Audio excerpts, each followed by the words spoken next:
everybody. Scott Golden here with the Golden Opportunities Coaching YouTube channel. We've got over 850 of these available, or something close to that. And we try to add to the archive multiple times per week, sometimes daily. Hoping to have 1,000 of these up within the next few weeks.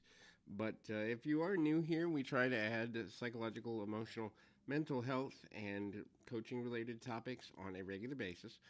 We do that for your own edification. If you're looking for coaching about relationships, breaking patterns, setting new standards for yourself, all those good things, would love to help you with that. This is kind of a relationship red flag audio. And if you're in a new relationship or in the sense of maybe having issues in your relationship, so there are some challenges there. If you're looking for coaching, would love to be of service to you. Please feel free to reach out at PO Perception on Twitter and or in the About Me section of this YouTube page. So the first thing is how to know if there's a red flag. If you don't feel valued in a connection continually. Now, everyone makes mistakes or almost everyone makes mistakes from time to time.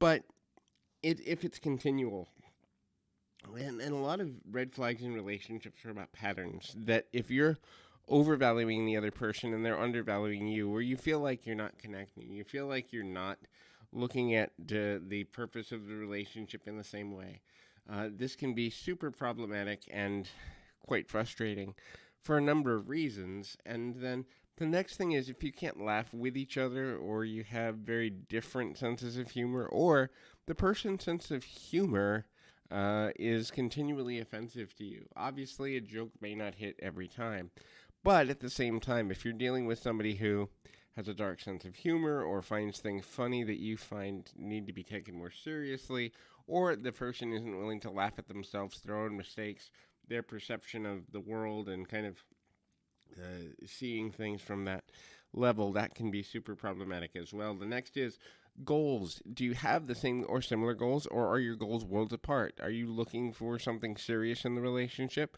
or just something casual? Are you looking for someone as an activity partner or a physical partner, or are you looking for a lasting connection? All of these are things that need to be talked through, but more than that, is a person more career-orientated than relationship-orientated?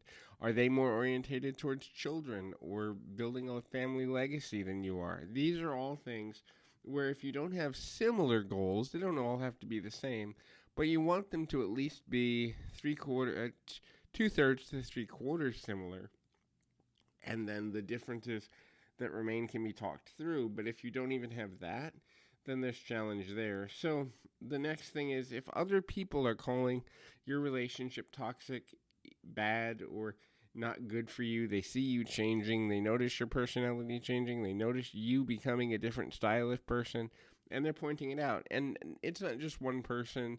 I usually say 2 to 3 people you start to take notice. More than 3 people you really start to take stock, because these individuals have no skin in the game except the investment of moving you forward, and it's super valuable to understand that. So if people are calling your relationship toxic and it's a continual comment, it might be something to look at. The next thing is, there isn't a commitment to transparency. Now, committed relationships aren't for everyone, although the majority of people want at least some level of commitment, but being honest and integral with each other, and being able to express needs portfolio and find compromise. If you can't compromise with a person, then you are ultimately going to have issues going forward.